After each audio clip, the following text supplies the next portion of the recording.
Boa noite a todos, né? O nosso abraço fraterno, a alegria de estarmos aqui juntos, né?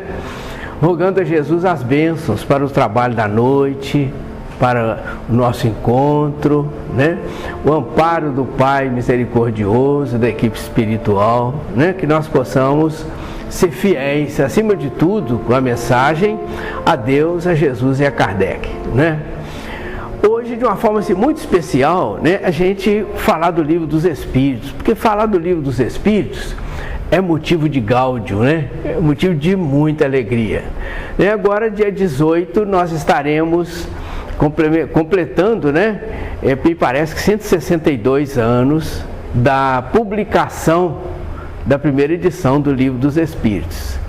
Então, essa luz para a humanidade que nós citamos aí no tema, né, na temática para conversar essa noite, é uma realidade, sabe? É uma realidade a partir do momento que nós começamos a pensar no Livro dos Espíritos. É o tema hoje, nós vamos falar do Livro dos Espíritos. Sou o Geraldo, né, que no meu caso, que vou preparar o estudo, que vou fazer uma pesquisa e tudo mais, o coração começa a bater mais forte, mais alegre.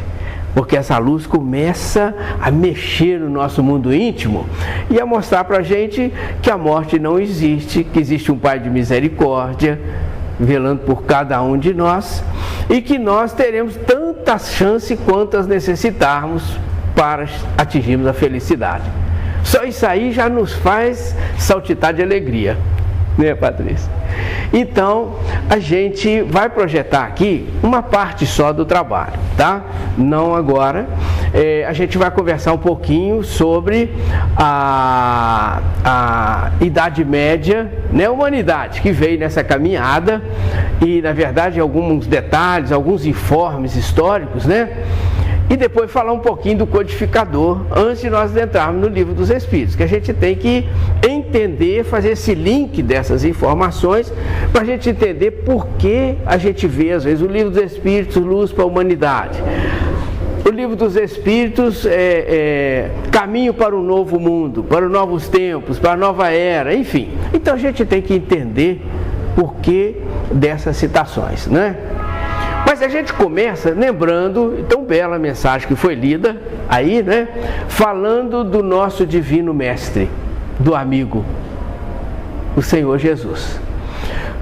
Porque após Jesus, após termos levado Jesus à crucificação, que afinal de contas ele estava incomodando, né? Achávamos que ele estava incomodando com aquela mensagem de amor, e achamos que o crucificando, a mensagem divina ia parar ali, né? E no entanto o Evangelho, desde então, e hoje igualmente, né, nunca floresceu tanto nos corações das criaturas, né? Basta dizer que quando a gente lê uma mensagem assim, que fala 2, 3, 4 vezes do nome de Jesus, a gente começa a sentir tudo diferente. Igual o Bartolomeu, em certa época, conversado com Jesus, saiu dali, falou, mas o mugido do gado está diferente, os passarinhos estão cantando diferente, os pescadores estão cantando diferente. Mas não era, é porque tinha conversado com Jesus. Isso está lá no livro Boa Nova, né? Humberto de Campos relatando. Capítulo 8, se alguém quiser dar uma olhada lá. Mas a gente precisa lembrar que após Jesus, no século III, os romanos declararam o cristianismo como a religião oficial de Roma. Mas nós não entendemos aqui. Porque quando eles declararam o cristianismo como a religião oficial de Roma, era para que o cristianismo os envolvesse. E ocorreu o contrário. Se a gente for ver na história, nos livros de história das escolas, se a gente for lá na internet, a gente vai ver que naquela época cometemos um terrível equívoco. Porque ao invés de envolvermos os romanos no Evangelho de Jesus, nos ensinamentos do Senhor, nós deixamos ser envolvidos pelos romanos. E a gente começou a correr atrás de título, de poder, de propriedade, de recursos financeiros. Começou a haver uma inversão na mensagem de Jesus. E a partir dali, porque nós não vamos poder nos deter aqui, né? Mas a partir dali, no século V em diante, começamos aquela era que todo mundo sabe, chamada da Idade Média. Né? A Idade Média, ela foi do capítulo V até do século V até o século XVI. Muita coisa ocorreu também aí 1500 anos, né? Quase 1500 anos. Muita coisa aconteceu. E a gente vai ver, pensando alguns detalhes desse período da Idade Média, a gente sabe que foi uma era industrial, que a indústria cresceu muito, que a ciência avançou muito, né? Foi uma época que nós vamos ver que a literatura, a pintura, a literatura, tudo avançou muito, né? Muito tempo, tudo mudando. Mas a sede de poder, a sede do dinheiro, do autoritarismo não cessou. Cada vez aumentava mais nos nossos corações. A gente acompanhando a história, a gente vai ver que por volta do século XI, século XII, nós tivemos a terrível fase, né, chamada da Guerra das Cruzadas. Né? Todo mundo já ouviu falar da Guerra das Cruzadas, até porque estudamos nas escolas, tem na internet, tão comentado, né? Que foi um período terrível da humanidade, que segundo a história, foi uma guerra convidada pelo Papa Urbano, me parece que o segundo, para que os católicos fossem expulsar os muçulmanos que haviam invadido a terra de Jerusalém. Aquela terra era chamada Terra Santa, não podiam invadir lá. Então iam expulsar os muçulmanos. A história vai nos mostrar que foram 200 anos, gente, são 2 séculos, 200 anos de guerra, deixando rastros, isso é expressão da história, deixando rastros de misérias e de sangue. E não conseguiram expulsar os muçulmanos de lá. Mais tarde vieram o povo turco e outros povos e acabaram tirando os muçulmanos lá da Terra Santa. A gente passou. Logo depois nós viemos com o período da Inquisição. Terrível período da Inquisição. Se nós formos olhar na internet, eu falo internet porque eu acesso todo mundo, né? Os livros de história, é bom que a gente vá ver e coloque um lencinho do lado. Porque é muito triste. As pessoas que eram contra dogmas, determinações de determinadas, não só da eclesiásticas, mas de autoridades, eram levadas à fogueira e queimadas vivas sem direito de defesa. A gente falando hoje, tanto tempo depois, parece até que isso é meio utopia. Mas é história. E a história está registrada na psicosfera da vida. Podemos queimar os livros, mas a história fica. Não tem jeito. Terrível. Mas como o Pai de misericórdia, Ele está sempre socorrendo, apesar dos nossos erros, dos nossos equívocos, dos nossos desvios, o Pai veio mostrar que Ele continua velando por cada um de nós. E nesse período, no século XII, Ele manda aqui um irmão maior na carne, né, que foi Francisco de Assis. Todo mundo sabe, né, a história do santo, chamado santo pelas normas eclesiásticas. Nós sabemos que são espíritos superiores, né? Todo mundo sabe a história desse irmão maior, né? Nem que seja um pouco. E ali vem ele para reconstruir a igreja. O objetivo, o desafio de Francisco de Assis era reconstruir a igreja. Se nós pegarmos o livro de Francisco de Assis para você, né, o livro Francisco de Assis, várias obras de Francisco de Assis vai mostrar que antes dele entender o objetivo da reencarnação dele, ele ouviu uma voz dizendo: reconstrói a minha igreja, e ele viu uma capelinha lá no alto do morro e resolveu reconstruir a capelinha, juntando as pessoas, achando que fosse a parte física. A ponto dele chegar e ir com outros irmãos para a praça cantar em troca de uma pedra.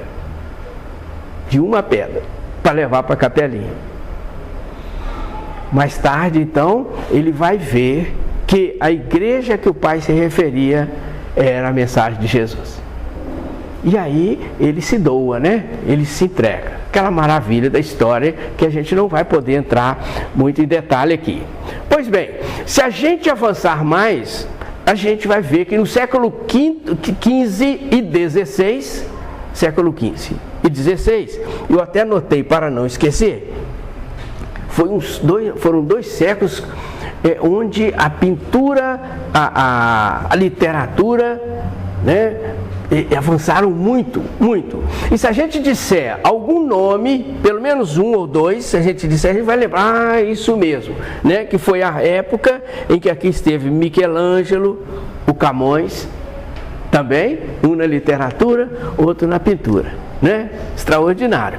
Mas junto com tudo isso, o pai mandava mais 3 irmãos maiores aqui para a carne, para nos lembrar da mensagem de Jesus, que foi Inácio de Loyola, Teresa de Ávila e João da Cruz, que mais tarde a igreja dominante, pelas normas eclesiásticas, então declarou-se Santa Teresa d'Ávila, São João da Cruz, Santo Inácio de Loyola. E nós, pela fé espírita, pelo esclarecimento espírita, sabemos que na escala espírita do universo são espíritos em estado angelicais, espíritos puros, né? E que a igreja denomina santo, que respeitosamente a gente diz, né? Pois bem, a gente avançou um pouquinho mais. Chegamos no século XVII e século XVIII. Um avanço continuava, né, de uma forma extraordinária. E a gente vai ver, foi naquela época, a gente fala os nomes, a gente se lembra, Montesquieu, Jean-Jacques Rousseau, né, em que muito, nós chamamos, né, a história chamou de séculos das luzes, né, iluminismo e tudo mais. Passando bem rápido, né, se reuniam em determinadas academias, muitos filósofos, pensadores, homens doutos, né, se reuniam para discutir a necessidade da alma. Eles entendiam que a religião estava atrapalhando o desenvolvimento da humanidade. Homens doutos. A gente vai ver na história e no dia a dia nosso, e os Espíritos dizem no Livro dos Espíritos, que a intelectualidade ajuda o homem a entender o bem e o mal, por consequência facilita o avanço moral. Mas não é a intelectualidade que vai levar o homem ao avanço moral. Por isso a gente conhece homens doutos, até com doutorado, envolvidos em pornografias, envolvido em álcool, envolvido em drogas, e vemos um camponês orando, agradecendo a Deus pelos raios do sol que aquece a face pela manhã. Então não é a intelectualidade que vai resolver, mas ajuda. E naquela época eles se reuniam. Diz a história, Viana de Carvalho, benfeitor espiritual Viana de Carvalho, quando o Livro dos Espíritos completou 100 anos, um século, ele ditou algumas obras à psicografia do Divaldo Franco. Dentre essas obras está lá Reflexões Espíritas, à luz do Espiritismo, né, que a gente deve pegar, ler, estudar, depois refletir. Porque são muito profundos os ensinamentos dele. Mas, para a gente não se deter também, ele vai fazer uma colocação muito importante lá. Ele vai dizer que naquela época, onde cientistas, esses filósofos, homens doutos se reuniam, né, numa academia, certo dia levantou lá um dos doutores, o doutor Lacour, e falou assim: a alma não tem necessidade que exista, não existe alma, porque nós dissecamos centenas de cadáveres e não achamos alma em nenhum deles. Diz Viana de Carvalho, no livro, que foram aplaudidos, muitos aplausos, risadas sarcásticas e tudo mais, no meio daqueles homens doutos. Mas algo extraordinário estava para acontecer. Porque o Pai Celestial, ele vai deixando que a gente caminha. Quando a gente desvia, quando a gente pensa diferente, ele respeita a nossa vontade. Mas vai chegando um momento que ele vai mostrar que o controle divino está em todos os lugares. Não somos nós que decidimos nada. E dias depois, quando aqueles mesmos cientistas se reuniam naquela academia, levantou lá o Dr. Chambers, Francis Chambers. Não sei se a pronúncia francesa está correta, mas não importa muito, né? A pronúncia. O Francis se levanta e fala assim: não conheço nenhum caso em que a ciência tenha enxugado as lágrimas que nascem do coração. E aí foi uma ducha, né? Botou todo mundo para pensar. Porque a ciência, todos nós sabemos, e eles muito mais sabiam, né? Que ela minimiza as dores, ela ajuda a fazer uma cirurgia, né? Às vezes até prolonga, sob as bênçãos do Pai, né? Os dias de uma pessoa, mas ela não enxuga as lágrimas que nascem do coração. Ela é incapaz de consolar uma pessoa que perdeu um ente querido.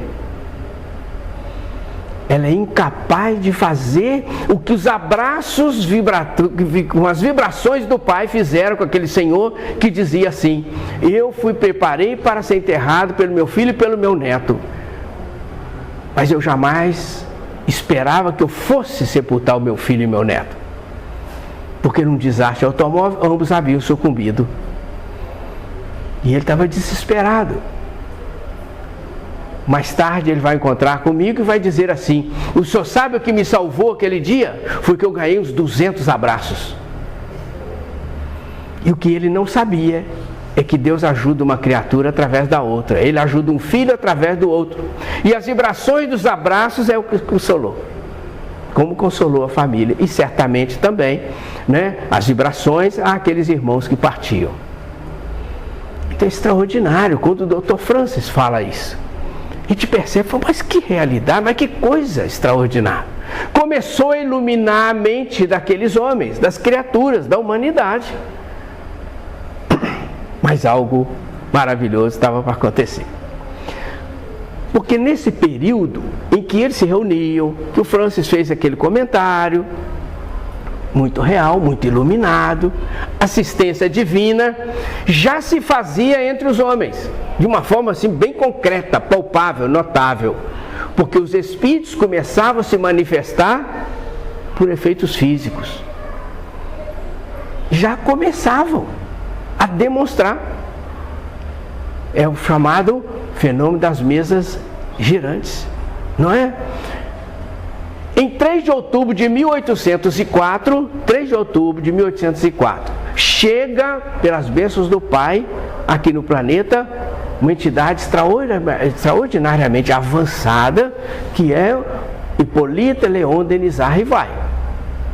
Esse espírito pertencente à equipe de espíritos do Espírito Verdade, né, veio preparado para, mais à frente, receber as mensagens de Deus através da equipe espiritual e codificá-las para a humanidade, organizar essa matéria. Então ele vem, né, e tem a oportunidade, aos 10 anos de idade, vai dizer no livro que é o Espiritismo, na biografia dele, a gente vai pensar apenas algumas linhas, vai dizer que com 10 anos de idade ele já foi estudar na escola, no colégio de Yverdun, na Suíça. Fundado, coordenado, administrado sob a metodologia pestalozziana, por John Henrique Pestalozzi, naquela época, né? Vai estudar. Diz ainda a biografia dele que aos 19 anos ele já era formado bacharel em Ciências e Letras. Ciências e Letras. E diz mais, de que ele teria defendido a tese de medicina brilhantemente. A tese denota doutorado, né? Porque mestrado é dissertação e bacharel é monografia. Então, para o doutorado tem que fazer a tese e defendê-la. E ele deveria defendido brilhantemente. Vai dizer mais. Ele falava correntemente, além do francês, que é a língua natal, né, o inglês, o alemão, o italiano e o espanhol. E diz ainda, em holandês podia se exprimir com facilidade. Então falava um pouco de holandês também. Mas a gente pula um pouco mais, né? Ano de 1849. Ele nasceu em 1804. Hippolyte Léon Denis Arrivai. 1849, que é bom na matemática e já viu que ele tinha 45 anos. Vai dizer que ele foi encontrado o professor Rivaio, assim diziam, né? Encontrado no Liceu Polimático. Polimático é um instituto que estuda várias ciências. Encontraram o professor Rivaio lá, lecionando as cadeiras de Física, Química, Biologia e Astronomia. Então significa que ele tinha feito outros cursos também, assim como fez Pedagogia e tudo mais, né? Um espírito extremamente preparado até no campo acadêmico nessa encarnação para receber, né, essa matéria. E os espíritos nessa manifestação toda, né, das mesas girantes, as pessoas iam para a noite, se reuniam para ver as mesas que 4 pés giravam num pé só, as cadeiras andavam, as mesas batiam, eles faziam uma pergunta para a mesa, pedia se fosse sim, desse uma batida, se fosse não, dava 2 batidas. E eles iam, mas se divertir com aquilo. Os espíritos se manifestando no sentido de chamar a atenção, né, como eles dizem no livro dos Espíritos, da introdução, os imortais estão de pé, nós estamos aqui, mas ninguém se tocava. Até que chegaram um ponto, convidaram o professor Rivaio, né, até então era Hipólito Leon Denizar Rivaio, para que fosse assistir um encontro onde essas batidas, essas mesas girantes já estavam passando a fase. Porque a coisa foi evoluindo aos poucos. Já tinham reuniões onde era colocado um lápis na chamada cestinha, amarrado uma cestinha, o médium colocava as mãos e a cestinha saía escrevendo. Então, foi se evoluindo a forma de apresentação dos espíritos. E ele então foi um determinado dia numa casa de uma senhora cujo nome era Plena Maison, numa reunião. E ele chegou lá numa reunião mediúnica, estavam ali os médios e ele se assentou e começou a pesquisar. Ele começou a observar. O pesquisador é assim, é frio, começa a observar com sensatez, né, para que não tome decisões erradas. Ele vai dizer no livro dos Espíritos que logo de início ele percebeu que por trás daquelas mesas, que a mesa não tem inteligência, né? Por trás, ele até disse em outra oportunidade, nós pulamos um pouquinho, mas vamos citar, dizia assim, né? Até que me provem que a mesa tem inteligência para responder, para escrever, eu vou considerar isso fábula para provocar o sono. Ele não ia ver. Até que aquele dia ele resolveu ir lá e ele percebeu. Ele diz assim que percebeu que tinha algo grandioso por trás daquilo tudo e que teria que ser dado conhecimento à humanidade. E aí ele começa, recebe 55 cadernos de perguntas e respostas que as pessoas já tinham naquelas reuniões, que não sabiam o que fazer com aquilo. Entregaram para ele começar a analisar aquela situação. E ali ele começa então a pesquisar, né, a pesquisar aqueles trabalhos, fenômenos, o que estava acontecendo, né, e vai fazendo pergunta. Ele vai dizer no Evangelho mais tarde, diz lá, capítulo 2 da introdução, a autoridade da doutrina espírita, o controle universal da doutrina dos espíritos. Ele vai dizer assim, que ele recebera a informação de mais de 1.100 espíritas diferentes. Que ele fazia uma pergunta a um médium numa casa, fazia pergunta a outro médium em outra casa, em outra casa, em outra casa, em outra casa. Porque dizia assim, se ele fizesse a 2 espíritos, através de 2 médiuns, né, numa mesma casa, ele dizia assim, se um tivesse mal influenciado, o outro também possivelmente estaria. Então ele tomava o cuidado de não fazer a mesma pergunta a 2 espíritos, através de 2 médiuns diferentes na mesma casa. E ele foi perguntando. E a gente começa a entender a beleza dessa luz divina, porque ele vai dizer assim, que ele recebia resposta de várias casas, de vários centros espíritas. Mas ele não percebeu, só percebeu quando ele começou a comparar as respostas, é que ele viu que as respostas estavam iguais. Por isso, o controle universal da doutrina dos espíritos.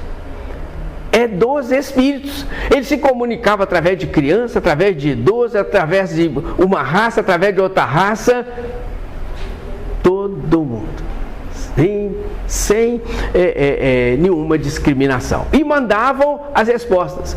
Então, a gente vai ver assim, né? Quando ele fez a pergunta, que é Deus? Fez a pergunta aqui, que é Deus? Que é Deus? Que é Deus? Quando ele compara as respostas, estão lá as respostas: inteligência suprema, causa primária de todas as coisas. Eu falo, então a resposta é essa mesmo. Várias respostas iguais. Assim é que ele foi pesquisando, chegando a um ponto de, no dia 18 de abril, a gente vai entrar em mais detalhes já, né? 18 de abril de 1857, ele já tinha 501 perguntas e respostas compiladas e publicou o Livro dos Espíritos.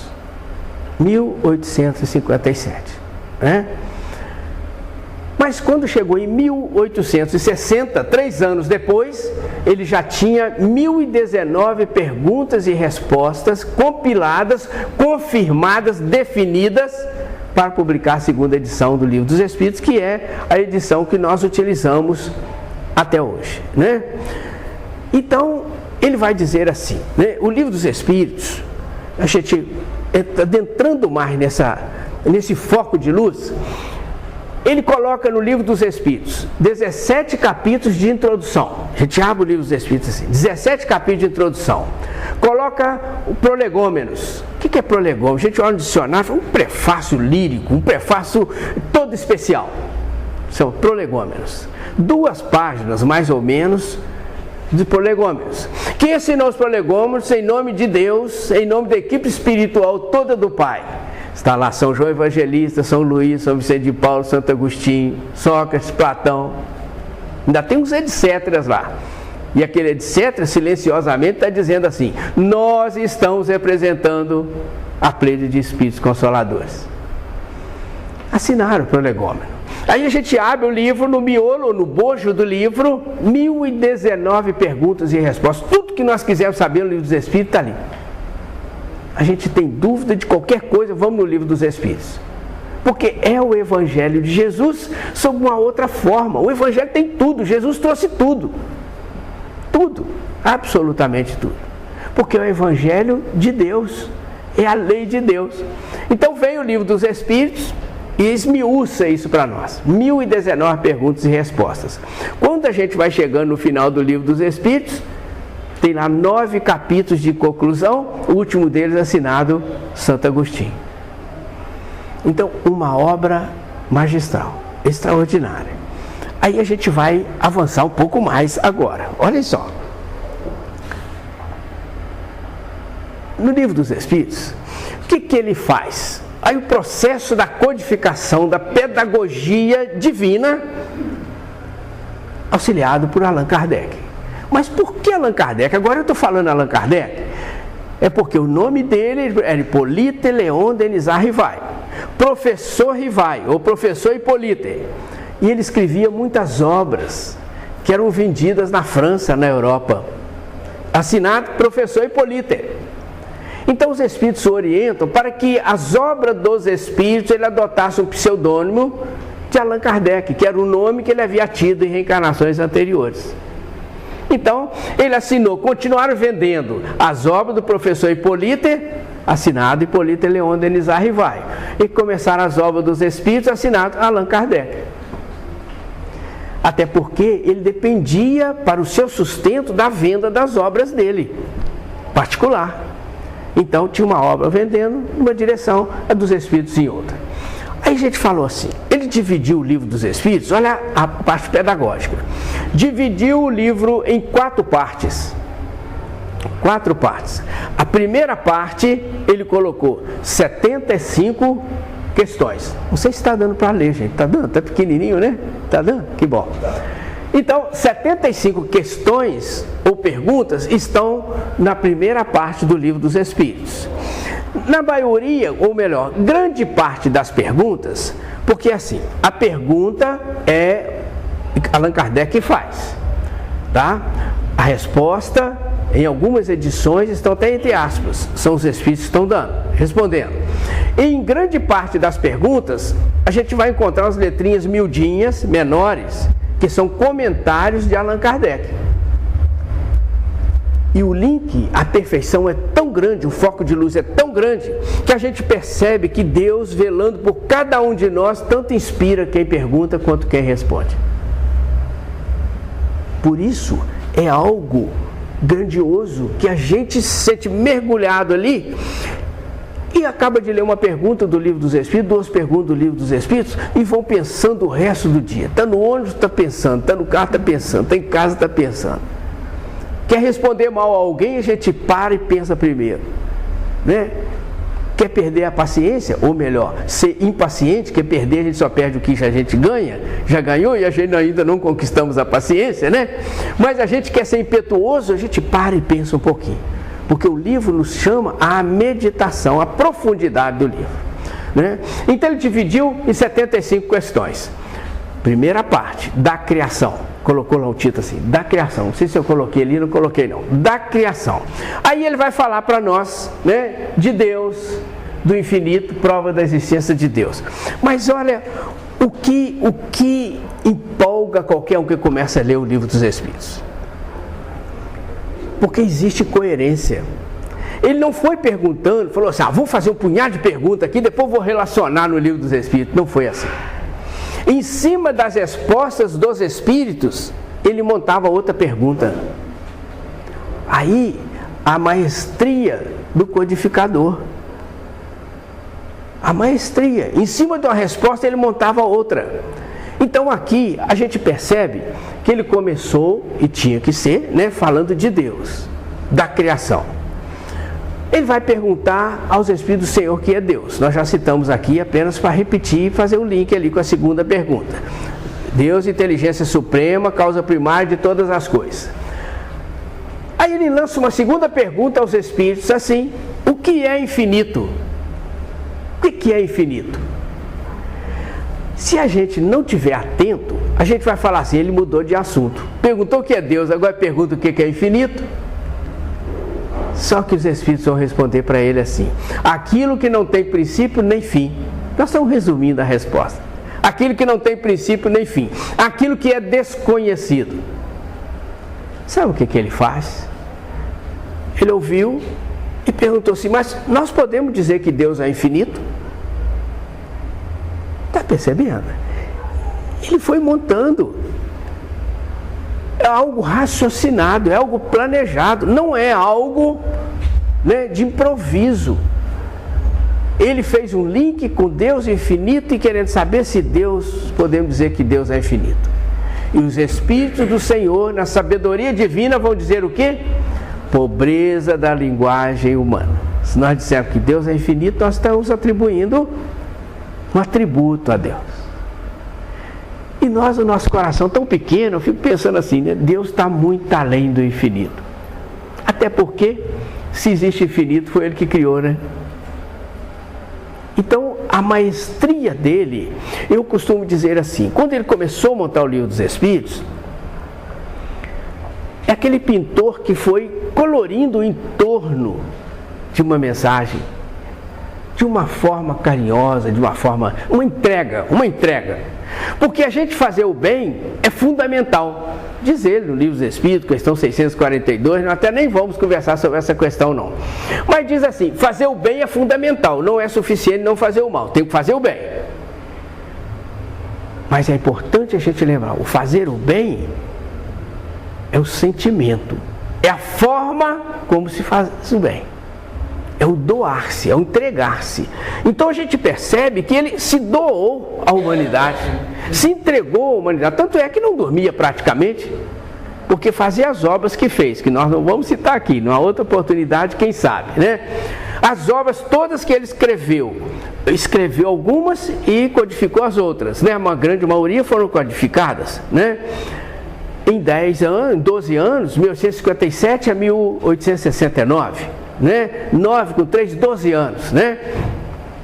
É humanamente inviável, dentro da nossa pequenez, né? Então, ele se doou, se entregou, até porque o nível de evolução dele era outro, completamente diferente, né?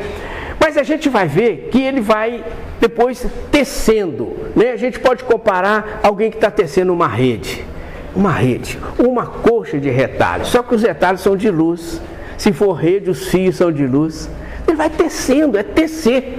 Porque ele fala de Deus, depois ele fala do infinito, depois ele pergunta se Deus é infinito, depois ele vai falar da existência de Deus, depois ele vai falar dos atributos de Deus. Não sei se coloquei ali, atributos da divindade. Então a gente percebe que ele vai tecendo de tal forma, que quem olhar, que quem parar, se deter para examinar, se emociona. Fica inebriado de luz. Porque é algo realmente extraordinário. A gente vai ver mais à frente que ele vai falar lá de elementos gerais do universo. Elementos gerais do universo, olha que maravilha. Porque logo depois ele vai dizer assim, né? Ele vai falar do espírito e da matéria. Do espírito e da matéria. E aí, logo à frente, ele pergunta aos espíritos assim, então, podemos dizer que no universo existe o espírito e a matéria? Ele vai falar, e Deus? Os espíritos vão dizer, e Deus? É o tripé dos elementos gerais do universo. Deus, espírito e matéria. Deus, o criador de todas as coisas, a inteligência suprema. O espírito, a criatura máxima, a criação máxima da divindade. E a matéria, então a matéria através da qual Deus faz gerar tudo que vemos e que não vemos. Na verdade, o que vemos é transitório, vai acabar. O que não vemos é que vai ficar. Porque tudo que a gente vê, tudo que os nossos olhos físicos veem, vai acabar. Acabar no sentido de se transformar, né? Vai se transformar, vai se descondensar. Aquilo que os nossos olhos físicos veem é uma condensação de energia, um conjunto de células, que são energias. E que vai acabar, porque vai tudo ter um período, um ciclo da existência física. Só o espírito é imortal. A vida é imortal. Extraordinário. Ele vai falar da formação dos mundos, formação dos seres vivos. Olhem para ver lá. Questão 43 e 44, quando ele trata da formação dos mundos, vai falar de Adão e Eva, dos seres que volta e meia aparecem no universo, a criação dos seres vivos, algo extraordinário, da força das coisas que existem no mundo inteiro, e dependendo da condição da psicosfera, da condição, do momento, aquilo dá um insight e passa a existir. Por que nós temos que manter a limpeza? Por que temos que evitar o lixo, a sujeira? Para que não, gente, tem que combater, para não ter a dengue, para não ter o chikungunya, para não ter o problema. Por quê? Porque as condições ambientais possibilitam a geração de determinadas criaturas. Mas nós somos livres para fazer limpeza ou não. Então Deus permite, tudo existe, o germe no universo. As condições dependem de cada um de nós mantê-las. E quando eu falo assim, né, eu fico assim, muito feliz, porque há pouco tempo nós estávamos fazendo um trabalho, fizemos e temos um trabalho sobre sustentabilidade. Fala sobre sustentabilidade na casa espírita. E naquela oportunidade, a gente quando está fazendo o trabalho, por bênção do Pai, o Pai começa a colocar pessoas que podem nos dar informação em torno da gente.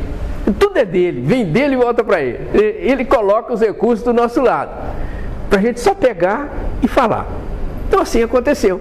Eu fui visitar uma empresa de projetos de sustentabilidade. Conversando com a menina, era a gerente, a dona lá da empresa, conversando, ela falava para mim assim, o senhor sabe que nós somos chamados por uma empresa, uma grande empresa. Uma empresa, vocês estão falando de grandes empresas, sim, empresa que tem 50 mil funcionários, 100 mil funcionários, né? Grandes grupos no mundo inteiro, no país também e tal. Mas então foram chamados por uma grande empresa para fazer um projeto de sustentabilidade na região lá do norte do país.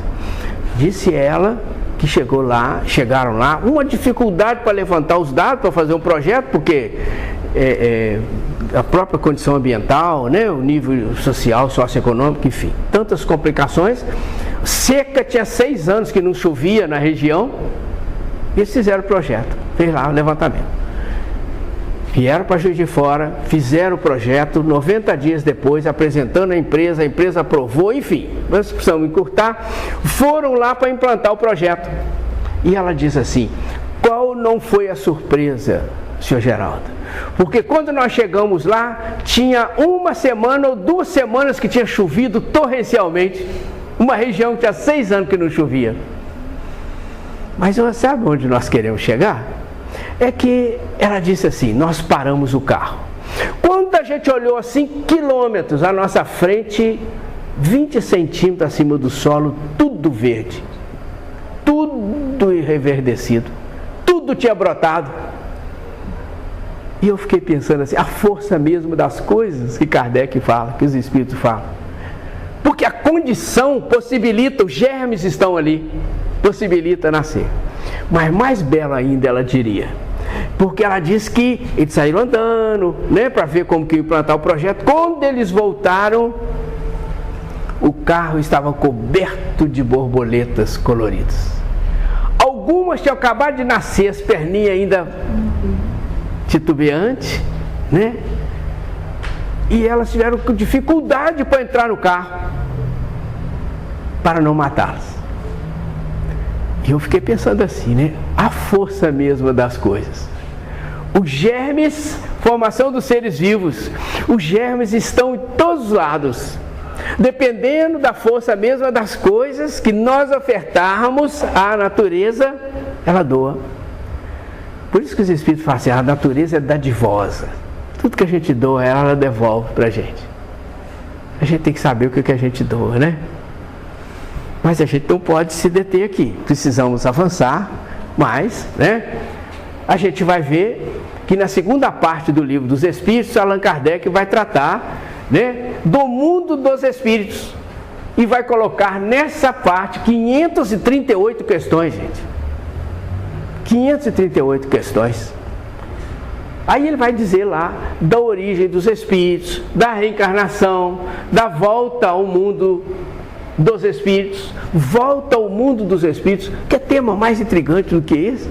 O nosso retorno à parte espiritual, a gente saber de onde a gente veio, o que estamos fazendo aqui e que a gente vai voltar, é absolutamente certo. Todo mundo já está com a passagem carimbada, né? Só não tem a data, a gente não sabe. O carimbo está ali, atrás da passagem. Porque isso é volta ao mundo dos espíritos. Vai falar mais separação da alma e do corpo, a alma após a morte. Tudo que a gente quiser saber está ali. Mas eu coloquei aqui os tópicos. Cada tópico desse, ele abre em questões, perguntas e respostas. Por isso que dão 538 questões. Tem muita coisa para a gente aprender ali, né?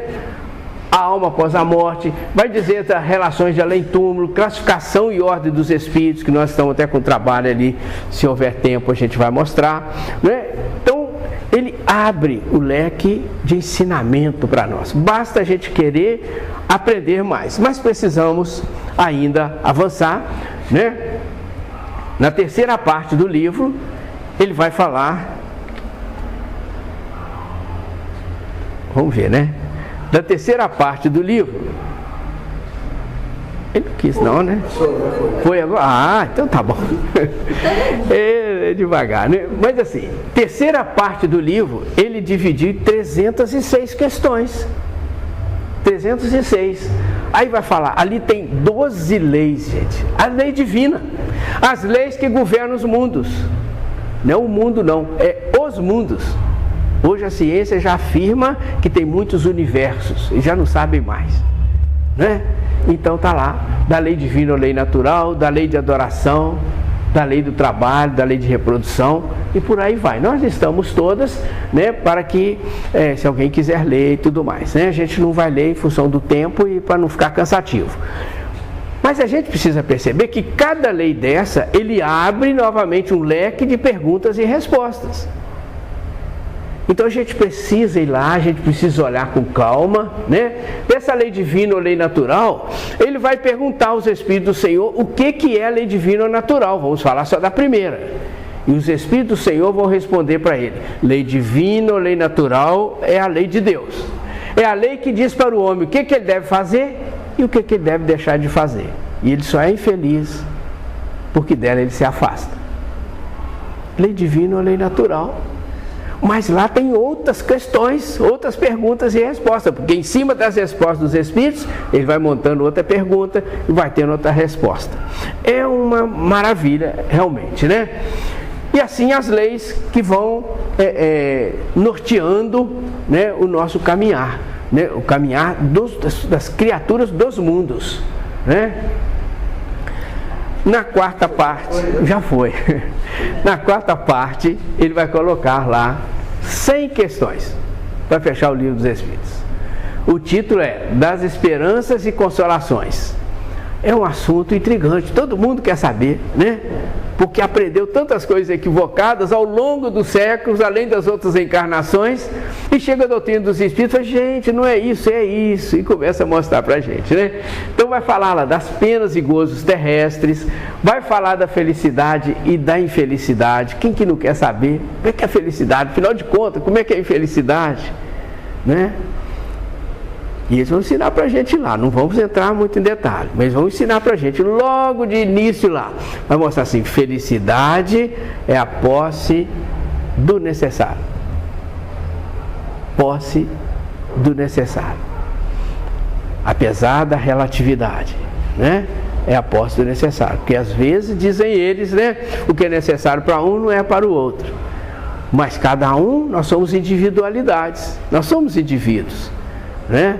Então a posse do necessário gera a felicidade. Mas é longa a resposta, é algo maravilhoso. A gente está só resumindo aqui. Perda de entes queridos. Quem não quer saber quando ocorre um fato desse, que fatalmente acontece com todos nós, né? O que acontece, como temos que nos comportar. Decepções, ingratidão, antipatias. Quem não os tem, né? Não acontece. Nós estamos num planeta de provas e expiações, com uma dificuldade tremenda para encontrar o caminho da evolução, né? Então é preciso a gente entender, a gente meditar e a gente ter mais firmeza para caminhar. Da mesma forma, ele vai falar embaixo lá sobre o desgosto da vida, o suicídio, vai falar de melancolia, de tristeza, tantas coisas mais que a gente precisa buscar. São 100 questões, é muita coisa, né? Vale a pena a gente parar e olhar. Ainda eu coloquei uma situação aqui, né? Vamos ver se o tempo nos permite, quando a gente vai falar só do livre-arbítrio, né? Eu peguei da apostila do ESD, porque essa apostila do ESD é o trabalho em cima do Livro dos Espíritos, e é algo extraordinário. Você tem que falar, o centro oferece, não sei aqui, se já o ESD? Já teve, né? Porque grande parte das casas espíritas oferece o ESD. O que é o ESD? Estudo Sistematizado da Doutrina Espírita. Porque é um curso base, né? A pessoa tem as apostilas para vender e tudo mais, né? Nas livrarias. E lá vai falar do Livro dos Espíritos, a passagem dos Espíritos pela vida corporal, se é necessária. A pergunta 196 a 230, né? E vai falar para nós a Federação Espírita Brasileira sobre o livre-arbítrio, que é uma das questões do Livro dos Espíritos, sobre o livre-arbítrio. Então vai dizer lá que o livre-arbítrio se desenvolve à medida que o espírito adquire a consciência de si mesmo. O espírito vai adquirindo a consciência dele e o livre-arbítrio vai se desenvolvendo, né? Já não haveria liberdade desde que a escolha fosse determinada por uma causa independente da vontade do espírito. A causa não está nele, está fora dele, nas influências a que cede em virtude da sua livre vontade. Então, às vezes o espírito sofre, nós sofremos influência de todos os lados e cedemos a influência, seja de espíritos levianos, né, ou infelizes, ou seja, de espíritos encarnados, ou desencarnado ou encarnado, né? Mas se nós nos deixamos levar, o problema é nosso, não é dele, né? Tanto é que em outras questões ele vai dizer lá os espíritos para nós: os espíritos desencarnados não lhes fazem mal, eles acionam o mal que está dentro de vós. Então, se eu sou muito vaidoso, se eu sou muito orgulhoso, né, e tanto ciumento e tantas coisas mais, ocorre um pequeno fato, eles só cutucam ali, ó, e aí vira né, a gente somatiza aquilo, mas porque eu já trago aquilo dentro de mim, né? Uma outra situação que ele vai dizer para nós ali,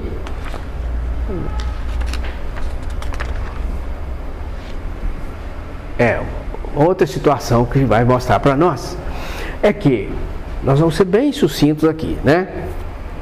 Que mostra da progressão dos espíritos. Nós falamos daqueles irmãos, tipo Teresa de Ávila, Francisco de Assis, Inácio de Loyola, que reencarnaram, né? Que são espíritos superiores, espíritos puros. Está lá aquela primeira ordem, né? Os espíritos vão dizer nessa questão 96, da 96 a 127, que eles citam a ordem dos espíritos e as classes dos espíritos, que está à direita ali, como para efeito didático, porque as classes de evolução no universo são infinitas. Então aquilo ali é só para efeito pedagógico e didático, certo? Divide ali a primeira ordem, os espíritos superiores, está lá os espíritos puros, do lado lá a primeira classe, né? A segunda ordem está lá dividida em segunda, terceira e quarta classes. Os espíritos superiores, os espíritos sábios, que é a sabedoria, os sábios, os benévolos, estão lá na segunda ordem. E na terceira ordem, então, ali está da sexta à 10ª classe, os espíritos perturbadores, os espíritos neutros, pseudo-sábios, levianos, impuros, etc. Então, essa base, né, é que está complicado, você vê que está congestionado ali. Então nós temos que lutar para que a gente possa sair, porque uma vez vencido a nós mesmos, essas situações não voltam mais. Aquilo que a gente vence, ele dá um salto para a evolução e a gente não retorna. Venceu, né?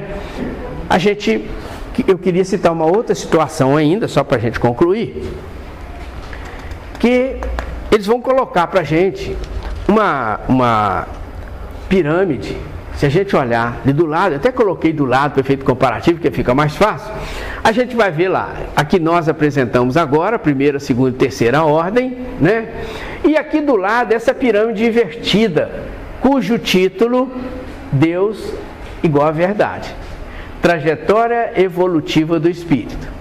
O que essa pirâmide está mostrando? Ela está mostrando que o espírito, à medida que ele sobe na escala, na ordem da evolução, apesar de ser um número menor, a visão dele é muito maior de Deus.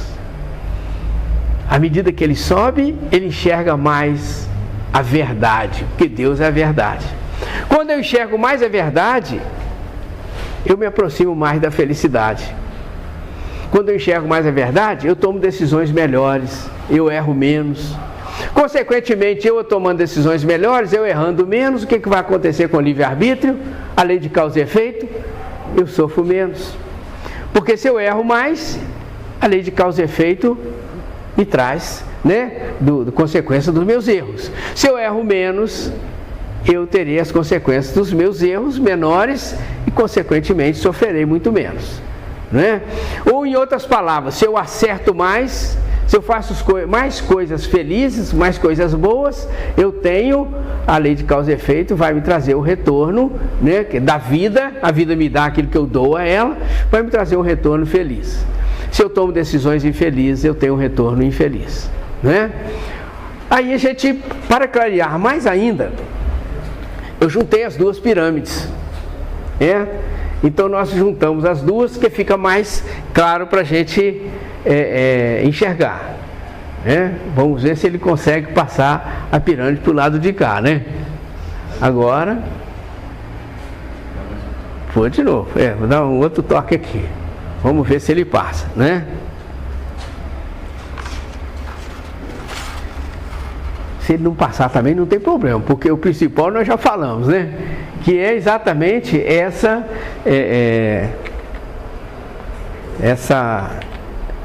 visão da divindade, que à medida que o espírito sobe na escala da evolução, agora ele passou, né? Então a gente percebe lá a pirâmide invertida, mostrando para nós que a primeira ordem, ele tem uma visão enorme do Pai, que é uma visão da verdade. Por isso que o espírito, quando ele chega na fase crística, que é a fase de Jesus, ele não erra mais. Porque ele já sabe manipular os fluidos, as matérias invisíveis aos nossos olhos, de uma forma natural. É por isso que nós, com a falta de conhecimento, tomamos ao longo do século, ao longo dos milênios, as curas que Jesus fazia e faz, né, porque ele faz, como milagre. Mas na verdade não é milagre, na verdade é a manipulação dos fluidos, que ele está tão próximo ao Pai, tão vinculado ao Pai, que ele já não erra mais. Por isso que ele fala no Evangelho: quem me conhece, conhece o Pai. Quem me vê, vê o Pai. Porque a sabedoria dos espíritos que estão já nessa faixa de evolução, ela é total. Não tem mais problema. Porque a visão dele, o vínculo dele é muito forte. Tá lá, a gente vai ver que na segunda ordem, ele já tem uma visão também grandiosa da verdade, grandiosa do Pai. Mas muito maior, né, do que a nossa de terceira ordem, que é uma fase ainda bem complicada. Então é por isso que essa visão da verdade, né, varia tanto entre nós, a diversidade de pensamento. Um vê lá uma casa de um lado que é amarela e outro vê que é do verde, do outro lado, e ficou discutindo, um dizendo que é amarelo, outro que é verde, né? A gente não consegue ver a casa como um todo, porque nós estamos nessa fase ainda de aprendizado, essa fase de luta, de esforço de cada um de nós. E a gente precisa parar por aqui, né, quando nós percebemos, né, penso que já deu para a gente ter uma ideia, né, da iluminação que o Livro dos Espíritos traz, o Evangelho de Jesus, enfim, traz para a humanidade, porque ensina para a gente o caminho, né? À medida que nós percebemos a verdade, que nós percebemos os ensinamentos espíritas, a gente fala assim: mas como é belo o Evangelho de Jesus, como eu não tinha percebido isso até agora, como eu não tinha notado a importância disso nas nossas vidas. Porque à medida que nós vamos aprendendo, a gente vai colocando em prática, é o esforço de colocar em prática, né? Por isso que Allan Kardec vai dizer que o verdadeiro espírito é conhecido pela sua transformação moral e pelo esforço que ele faz. Isso consola muita gente, não é? Porque apesar da gente consertar hoje, às vezes errar amanhã de novo, mas o esforço que vai mostrar que realmente nós temos, né? No coração, né, ainda a fixação, o carimbo, né? Vamos dizer melhor, né? Aquele registro, né, de ser espírita e de estar buscando a nossa autotransformação, nesse esforço constante a cada dia, né? Eu queria dizer, é esculpido, que custou a vir, né? Esculpido no coração essa marca, né, do Evangelho de Jesus, e saber que temos um Pai que cuida de todos nós o tempo todo, e que tenhamos coragem, né, fé, para que a gente possa seguir em frente. Eu agradeço de coração a vocês pela oportunidade, né, de estar aqui, de falar, de conversar sobre o Livro dos Espíritos, porque na verdade a gente veio conversar um pouco, refletir sobre o Livro dos Espíritos, essa grandiosa obra, que a gente possa sair motivados a buscar esses ensinamentos. Muita paz a todos. Muito obrigado.